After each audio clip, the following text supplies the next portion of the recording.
The ocean rose like a held breath under a sky that was suddenly wrong. Not storm wrong. Not earthquake wrong. This was new geometry in the air, angles that didn't agree with the old mathematics, and every phone, every ship, every satellite, every heartbeat monitor on the Pacific Rim sparked a single line of text. Service acknowledged. Dispatch in progress. Someone beside me whispered a prayer. Another took a photo. My tongue tasted copper. The air smelled like a hot coin pressed to the roof of your mouth. The horizon bent. And above us, where the sunlight should have simply been sunlight, a ring like a perfect burn mark irised open and began to turn. There is a certain noise the world makes when it discovers a category error. 2 weeks earlier, that noise had started in the ice. There are radio messages and there are whispers 1 level beneath the stars. Ice cube, buried in the Antarctic, watched the universe by listening for ghost sound. Neutrinos cracking against sensors like snow against the side of a tent. The graduate student on duty that night, what was her name, the one with the purple nails and the little penguin tattoo? She noticed a rhythm. Not just a beat. A phrasing like someone clearing their throat in math. The neutrino flux was wrong by being too right. Regular, fixed phase, banded across energies that astrophysics never produces naturally. It wasn't meant for us. We were supposed to be silent glass. So of course we answered. The first time I met Z, Professor Zalen Kaur, who could make a roomful of Nobel laureates hold their breath, she said something like, "It's not language. It's instruction." We were standing at the wrong door. We'd pulled in everyone we could, linguists, cryptographers, nuclear engineers, a ballet choreographer named Ari Morales because their brain was a dancer that could see patterns in everything, and me, Ari Mbeki, mechanical engineer, problem solver, practical person. On paper, I was there to help design the transmitter we absolutely weren't going to build. Off paper, I was there because I have a gift for seeing where machines don't want to do the thing and then making them. We didn't have a neutrino transmitter. No one does. You don't talk in neutrinos, you drown in them. But we talked to the right pirates, raided the right storage rooms, retasked particle beams meant for medicine and geology and all the gentle things, then pointed them through the crust and below the mantle and into the sky. Z figured the handshake, not just the shape but the etiquette. Whoever built this signaling didn't expect ears like ours. They expected something with patience baked in, something that understood maintenance schedules measured in star lifetimes. But the pattern was there. The call was a work order. The response was a pittance of energy on our end, ridiculous really, and a key-shape pattern that meant, acknowledged, crew inbound, commencing routine reset. This isn't for us, I said when we realized what the last 4 bits meant. It is now, Z said. We sent the reply.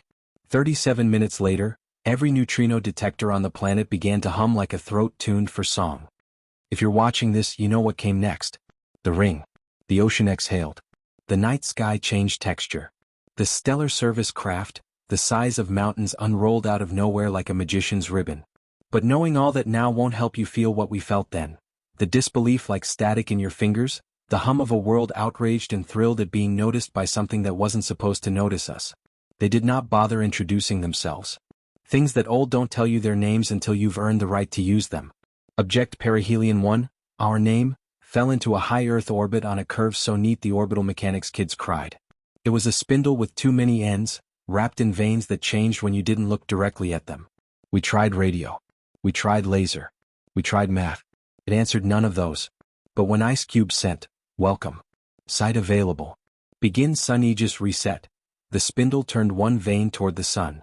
UN Session 8814C read, transcript, excerpt. Dr. Core bottom line us. It's maintenance. It's going to adjust something about the sun. Adjust what exactly? Aegis could be anything. A shield. A throttle. A harvest net. These are suggestions we found in the handshake's connotations. Can we stop it? We invited it. Kindly. We can talk to it, but it does not talk to us. Only to the voice it expects. Whose voice is that exactly? Not ours. The drones, there were 6, settled into an arrangement around Earth like angels taking up positions around a hospital bed. The veins spanned out like cathedral windows snapping open. They began to drink sunlight in a way that made shadows under your fingernails. Things started to happen in the sun itself. The helioseismology plots got the hiccups. The sun was being tuned. It was going to be fine, said some. They're protective. They saved others. There was a paper, 4 hours old, from a Russian observatory that argued we were being fitted with a stellar shade to reduce flare frequency, something that would help our ozone survive the next few 100,000 years. The paper had a little cartoon sun wearing sunglasses. The comments were on fire. And then Zhu, the quiet postdoc at Yggdrasil Array, came into the control room with a printout and a voice so calm it made my teeth ache. "Correction," she said.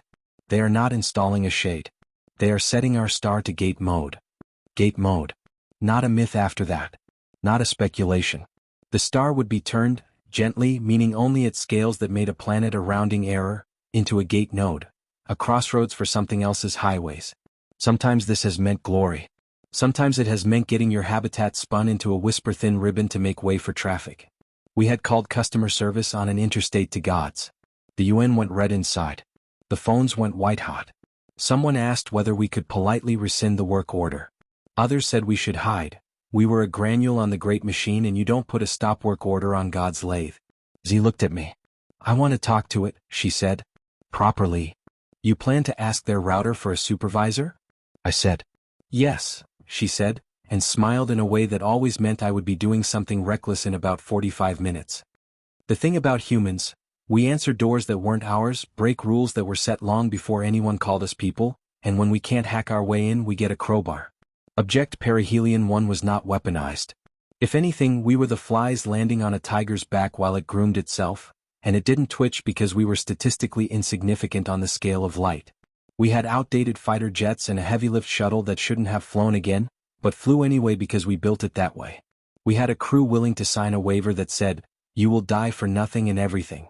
We had me, a spool of carbon rope, a spool of stubborn, and a box of tricks built by Ari. Ari Morales was not a mathematician or an engineer on paper.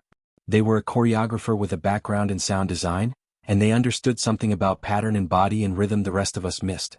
The neutrino handshake wasn't exactly words, it was prosody. Cadence. "It's like a conductor's tapping before the music starts," Ari said, tapping their fingers on the console. "They have prefaces. Hello. We are beginning. Hold your breath here. Release." We strapped Ari in with Z and me and a pilot named Lieutenant Havelock, because his full name scared him. We took an angle every simulation said we shouldn't. The thing's surface had no exterior ports. Its exterior was a fiction. If you looked twice, the topology changed. This was insulting. So we committed a crime of the simplest sort. I put a torch to the universe. Thermite is antiquated. Thermite is brute. Thermite and a human with a plan can embarrass a door that was never meant to be opened. The shape we burned into that hull wasn't a hole so much as a wedge in the math. Underneath, there was not interior like we understand interior, there was a thicket of light. The veins around us hummed in neutrino.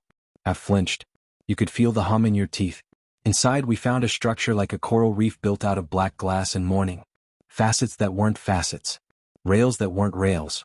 I touched nothing for a full 60 seconds like the good sensible engineer I was, then touched everything because I could not help myself. "Hello," Ari said in a voice like a tuning fork, and the neutrino output changed. We jammed a transducer into a place that made Z not, so we left it. We projected sound into something that couldn't hear. We generated neutrino pulses in a shape we barely understood using a particle beam that had been a hospital's best friend 2 days earlier. The thing shivered. The veins flicked. Something like an attention turned. The problem with us was the same problem always. We were clever in a place that required wisdom, fast in a place that measured patience in stone ages. But maybe wisdom is just clever spread out over adequate time, and we never had adequate time. We pretended.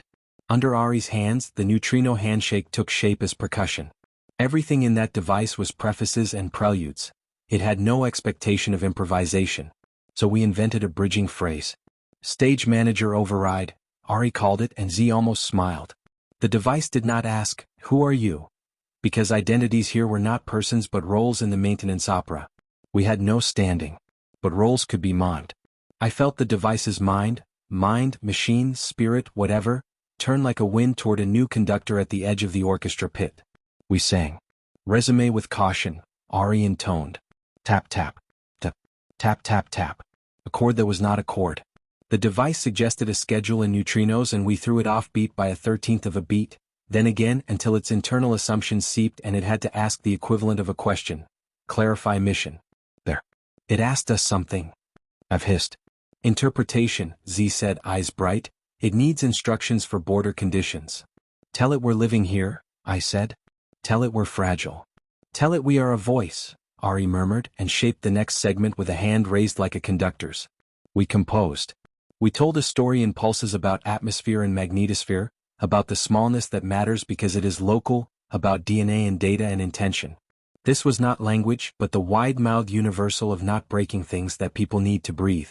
It might have been understood. And then the drone's attention snapped past us, past our conjured credentials toward something else. Every neutrino detector on Earth lit up like a theater before the curtain. Z went white. What is that? I've whispered. Supervisor, Z said. The Warden. We triggered escalation. On the edge of the magnetopause, the geometry tore again. Where the first arrivals were silent and simple, the thing that came now had a theology. It presented an index in the neutrino register so rich the instruments bowed under it. There was an implication of ancestry with 1,000,000 siblings, a registry of starlight turned into lists. On the Pacific Fleet flagship, Admiral Raines turned her chair to face the big screen and saw nothing. Space looked like space. Only the people in the rooms with neutrino ears saw the new arrival for what it was.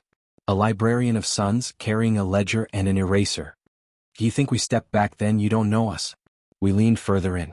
We were discovered. The Warden touched our device remotely and we felt our conduit go slack like a muscle losing tone. If it had eyes it would have blinked. The veins came to something like parade rest. Our borrowed place in the orchestra lost its chair. A neutrino phrase dropped into our edges like a barbed question. Unauthorized. Identify. Ari looked at me, Z shook her head. It's not asking who we are, she said. It's asking what function we serve so it can log us before it deletes the error. I braced an elbow against a rib of black glass that wasn't. We need a role, I said. Have laughed once. Poor joke. Janitors? Better, Ari said, eyes going odd. Children. Children are not a role, Z began, and Ari cut in. Maintenance has allowances for emergent phenomena. I hate that you can say that about my species with a straight face, have muttered. Z closed her eyes. Ari's fingers tapped. I felt the way the neutrino pulses were going to become rhythm before the machine did.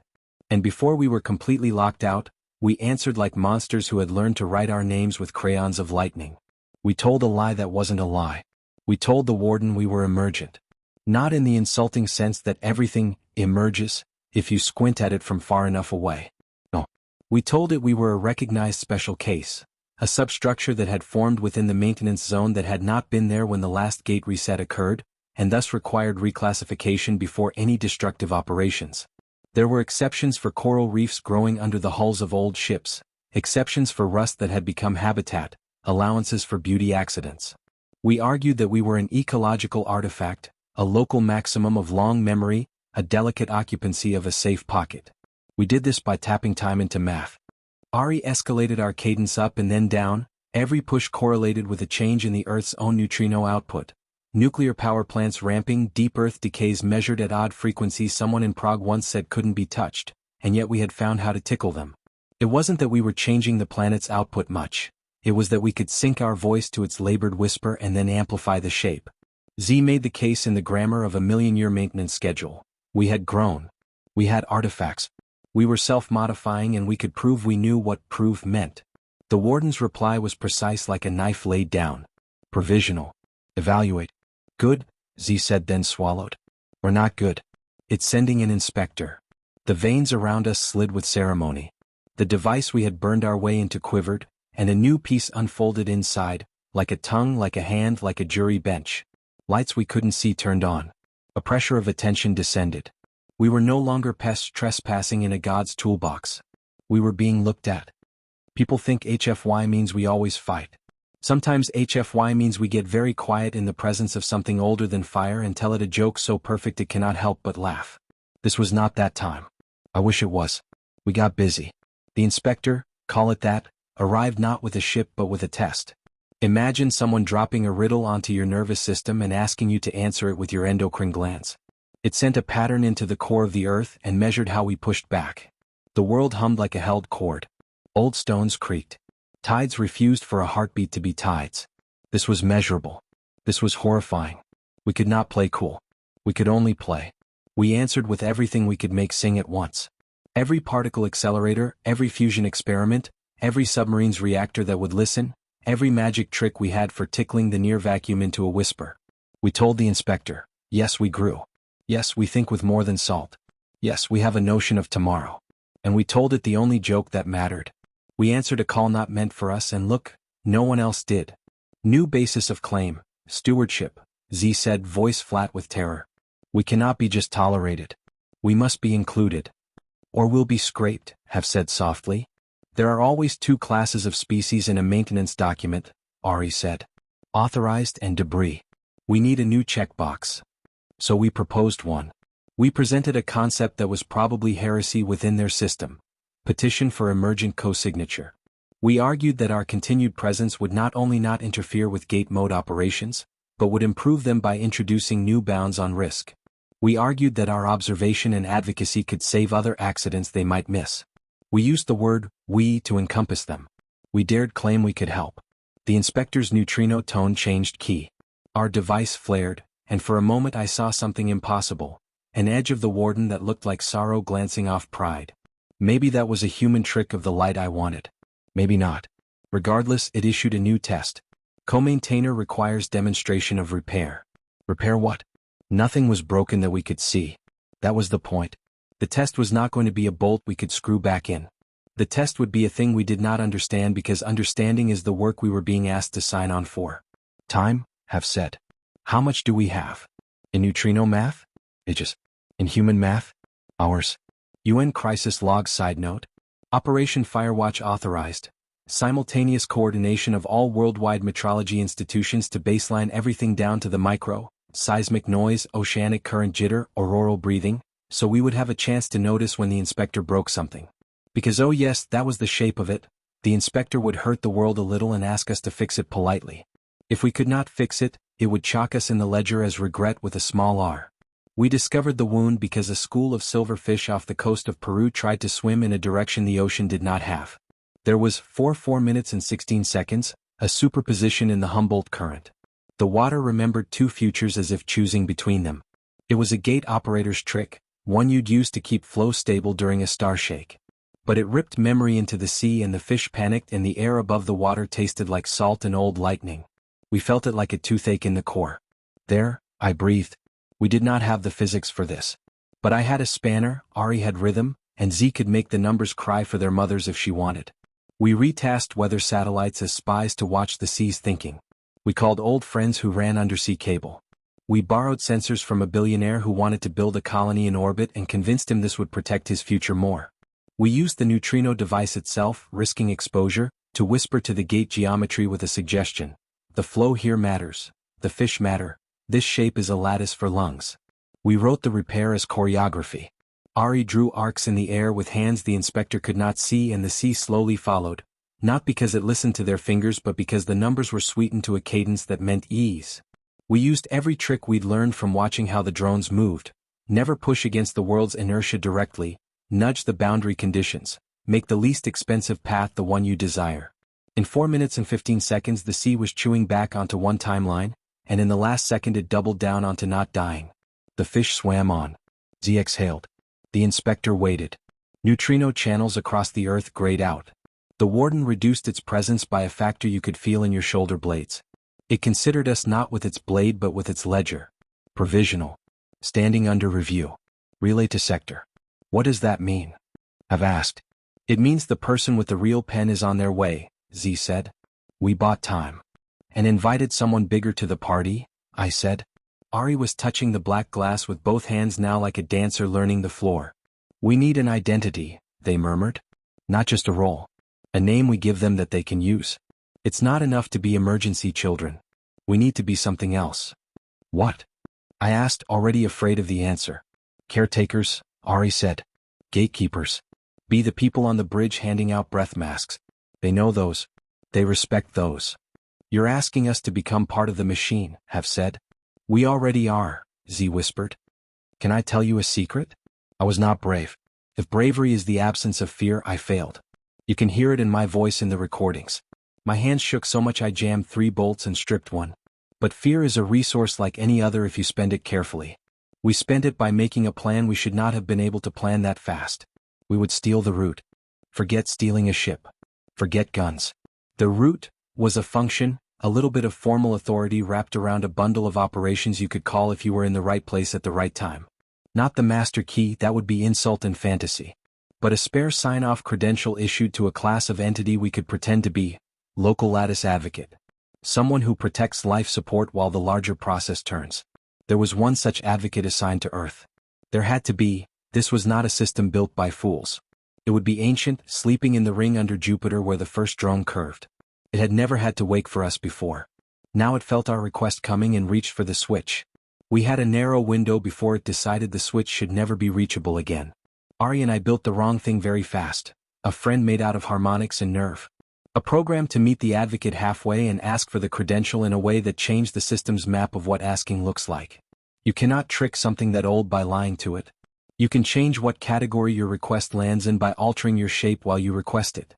We used the neutrino lane to prime the pump. We used the drones we'd trespassed as unwitting nodes. We used the undersea cables as a resonant mass. We asked the Earth's core to hum at a fraction not in its normal set.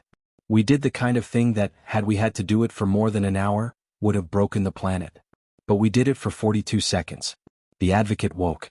It was not a person. It was not a god. It was a task made manifest, and it loved orders balanced with mercy. It had waited so long in our shadow it had dreams of the Marianas etched into its thresholds. It recognized what we were trying to be. Did it work? Have asked from the doorway as the world shook like a dog. Ari's face was wet. Z's hands were steady. I had my fingers in the heart of a thing that was not a thing and felt my nails hum. It will, Ari said. When the Warden arrives. The big one would want to tear our lies open and taste the truth. Good. We would give it truth so hot we had to hold it with gloves. I wish I could say the plan was perfect. It wasn't. Nothing we did was perfect. Everything was duct tape across an abyss. And yet, if you cared about a species that learns to make music by banging rocks together, you might be impressed at how we tuned a star like a violin. Now, the sky over the Pacific bent again. The Warden came. Not into orbit. Into our category. It slid down the neutrino channel like a cathedral saying hello to a candle. We had built a little word for ourselves and it looked down at it and then up at us. Identify, it asked again, but now the question had changed. It had room in it for an answer. Behind us, the drone we had violated relaxed its veins just enough to be a person's shoulders set down. The ocean stilled. Somewhere in Chile, school children walked out into a playground that had more sky in it than an hour earlier. Ari cued the opener. Z shaped the proof. I did the thing with the torque that wasn't about torque at all but about putting pressure at the right angle to hold an impossible shape long enough to catch fire. We answered the Warden's question with our name. We are the people who keep the gate.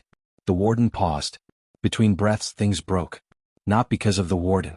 Because of us. Because we had built a harmonic friend out of nerves and fire and then we showed it to a god. The undersea cables we'd used as strings began to hum above tolerance. The ring over the Pacific changed color like steel cooling too fast. The advocate we'd woken rolled to the edge of sleep with a case of nightmares. The processors at Yggdrasil that were holding half our transcode went sideways and emitted heat like shame. The UN crisis room filled with people who were breathing wrong. I put a hand on my shoulder. This is where we find out, he said. The Warden's answer arrived like a sunrise coming from the wrong direction. Accepting provisional co-maintenance. Publishing forward. Prepare for sector presence. Sector presence was a phrase with so much weight in it we heard it in our bones. It meant the thing we were calling authority in the diffuse sense was now aware. We were being escalated again but not for deletion. For inclusion. Maybe. Z. I said. She didn't look at me. She was touching the black glass with her forehead. She was crying. We did it, she said, voice tinny. We did it and now we have to live with it. The veins rearranged themselves. The sun's hiccups settled into a new rhythm that made the aurora over the poles look like God's handwriting notes. The inspector drew back lightly. The Warden's presence slid to the side as if making room. And into that room, a new tone drew itself, careful and bright. A new arrival. You could taste the difference. If the Warden was ledger and blade, the sector was village. Economy. A smell like bread baking if bread baking were a neutrino flux. The kind of presence that asks where you keep your spoons and how you line your shelves and whether your windows open onto morning light. It wanted to know us. It wanted to see what we had put in the wrong places and whether some of those wrong places could be right again. Ari turned to me and grinned with all their teeth. Now, they said, we negotiate. Behind them, something in the drone tipped its head like an animal listening to a new sound. The sea remembered an older name for itself and forgot it again. A child in Nairobi who had been born deaf felt a scrape of vibration against her teeth and laughed. We were invited to an address deep under Jupiter where the Advocate had lived. The path there would tear a hole in our lungs if we did not go carefully. We would need ships and suits and new words. Everything would be more expensive than everything else. Nations would argue and criminals would help. Arya, Z said, lifting her head. We're going to need to build a thing. A lot of things, I said. No, she said. A thing that can lie to a star and tell it the truth. That was a puzzle. That was my kind of music. Have cracked his knuckles. How long do we have? The sector moves fast when it needs to, Z said. Days. I thought about the school of fish. I thought about the children in Chile. I thought about a drone relaxing its shoulders because we asked it to please. I thought about the fact that none of this had been meant for us, and yet here we were, signing in on the clipboard. Ari glanced at the heaven we had cracked and then back to us, hands hovering over the invisible score.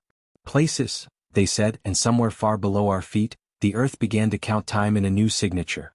We built it in a hangar that still smelled like coffee and old rocket fuel. A box the size of a coffin, curved at the corners like a pebble, ribbed with carbon and cabled with copper that had once connected bank vaults to the world.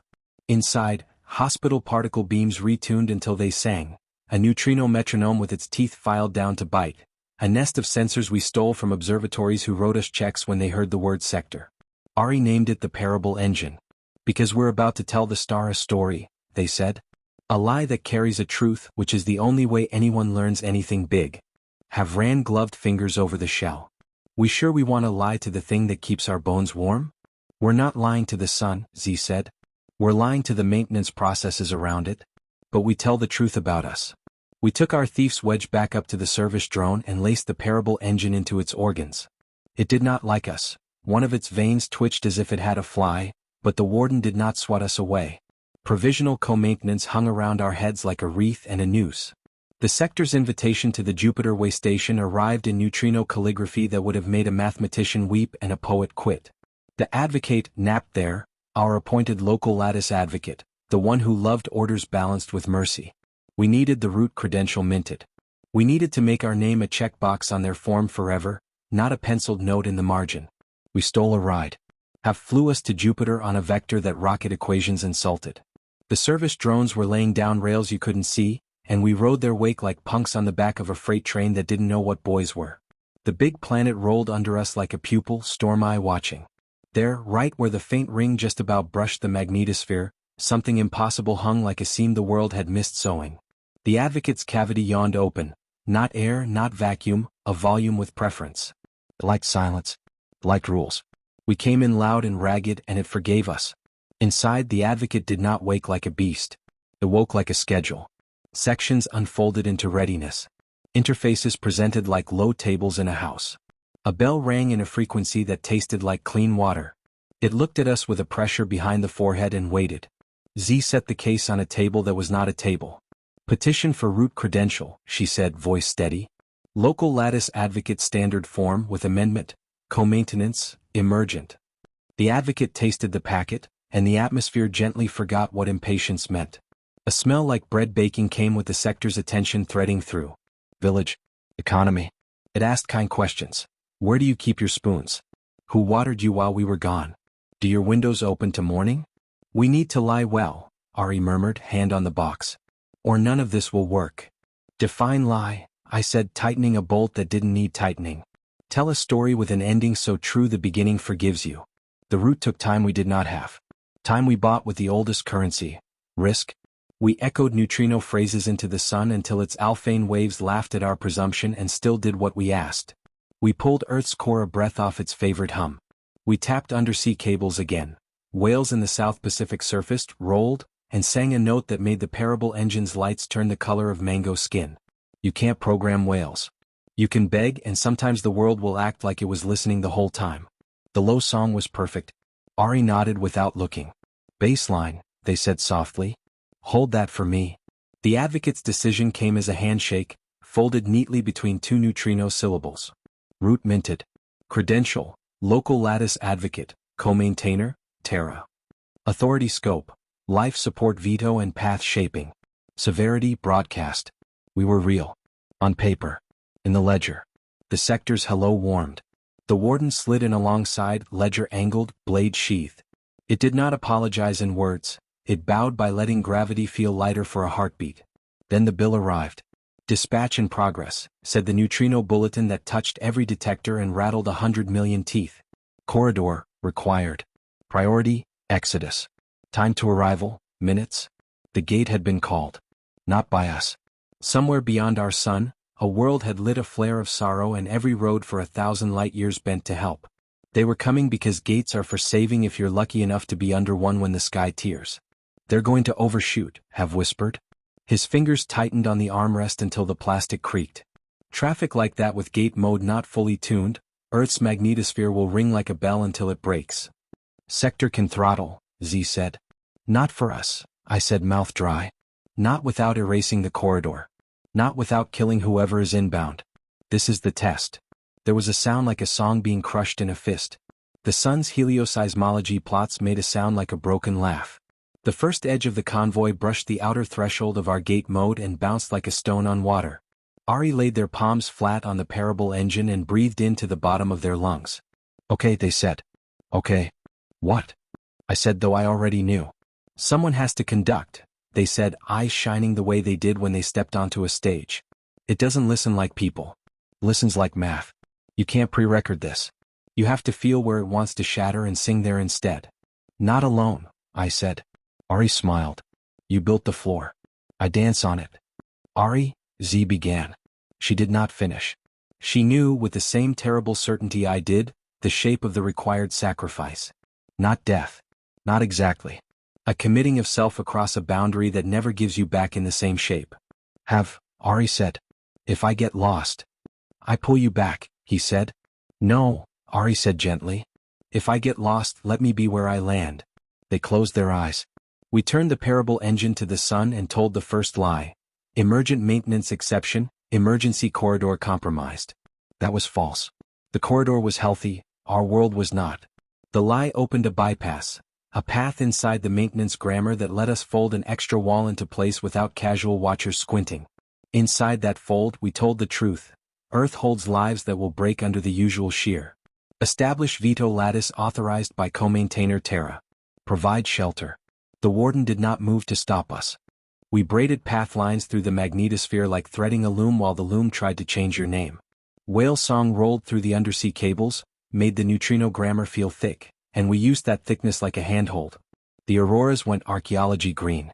The air in Glasgow tasted like tin and peaches. Over the Pacific, the ring burned to the blue of pilot flame. We met the convoy on the rim of the sun's cul-de-sac. They were not ships like ours. They were whole neighborhoods kidding themselves into believing they were still together. Cities folded around hab fields the size of stadiums, each wrapped in its own false magnetosphere, each humming to keep old furniture from remembering gravity wrong. I saw silhouettes, spires, domes, something like wings. I saw people I would never know putting their hands on their walls, trusting us without the language for what we were. Their broadcast was a thread so thin only the whales heard it as song first.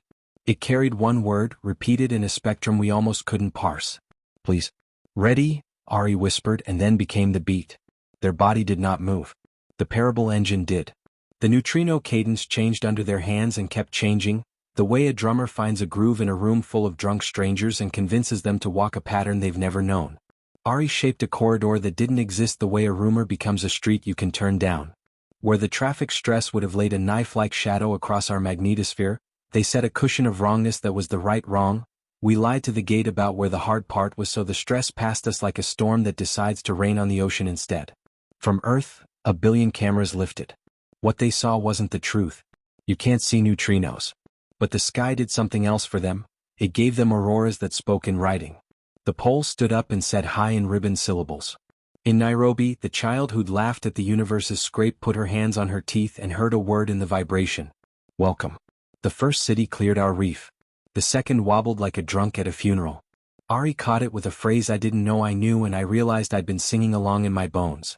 The third carried something like a forest, leaves pressed against glass, tiny insects making news. The fourth nearly killed us. Something in its field was out of tune with the maintenance grammar. A hack, a patch, a desperate fix done by brave hands on the wrong tools. It hit the curve wrong, and the wrongness sang to the sun and the sun answered back too loud. Ari screamed. No sound came out. The parable engine flickered. For a second, the untruth and the truth tore each other's skin. The ring over the Pacific snapped through violet to something too hot for names. My hands were in the guts before my fear remembered itself. I put pressure where pressure does not exist, a torque on an angle that doesn't live in ordinary geometry, and held a shape long enough for Ari to grab it. Now, Z said softly. Not to us. To everything. She took the route we'd been given and stamped our name into the ledger like a prayer become policy. The out-of-tune city slipped through our hands and didn't die. The whales breathed and dove. The earth did not ring to pieces. The sun's hiccup became a hum. 12 through, then 20, then 30. The edge of the convoy dwindled. Our hands shook. Have had his forehead against the bulkhead, knuckles white. The parable engine's lights steadied, leaned, steadied again. The Advocate under Jupiter sighed in what might have been professional satisfaction. The last of the refugees went by, a long island of heat and hopes with a scatter of lights like honest stars. As it slipped through the corridor's mouth, a final packet pinged off our lattice and landed in the parable engine's lap. For the keepers, said a voice in frequencies that tasted like snowmelt. Thank you. We will remember your breath. Then traffic was gone. Sector's presence did that bread-scent thing that somehow always felt like a hand on your shoulder. The warden came forward with ledger open. Co-maintenance, confirmed. Standing, permanent. Role, Gatekeepers, Terra. Obligation, see you next time. I turned to Ari. They were still, hands flat, tears drying. When they opened their eyes it was like seeing the light come on in a house you thought empty. They smiled. I'm here, they said, voice a millimeter away from the neutrino register. I'm here and I'm different. Have let out a breath that might have broken him if he'd held it longer. Z sat on the knot table like a child and laughed into her hands. The Advocate dimmed its interfaces with the satisfied air of a kitchen put to rights after a storm. We got home on fumes. The ring over the Pacific didn't go away. It settled in. Some days it was visible only if you knew how to squint. Some nights it wrote poems on the aurora that looked like the margins of a book someone loved very hard. In Chile the children walked out onto their playgrounds and did not feel the sky rip like cloth. In Peru, fish swam only in the directions the ocean actually had. Somewhere in Siberia, a physicist listened to the ice cube detritus and heard the universe hum lullabies about work and mercy. We threw a party in the control room that was so unprofessional we were all probably fired and then unfired because no one wanted to be the person who fired the gatekeepers. Have danced with me exactly once and apologized for stepping on my foot exactly 3 times. Z fell asleep on a stack of forms and woke with stewardship, inked in reverse on her cheek. Ari stood in a doorway listening to the building, smiling like a creature that had discovered a new sun growing in their rib cage. In the morning UN Session 8815C Green recorded the stupidest, truest thing I've ever said into a microphone. We didn't earn this because we were strong, I said. We earned it because we didn't make the easy cruelty when the timing was bad. We made a hard kindness. That's a good definition of us, I think. I hope. There are arguments, of course. There are people who say we made a bargain with a machine we didn't understand. People who hate that a ring hangs over their ocean, that a son can be asked to sing a new song. There are stories, the kind old women tell new parents, about what happens when you open your door to travelers. Some of those stories end badly. Some end with hemming the guests' coats and learning a new recipe for stew.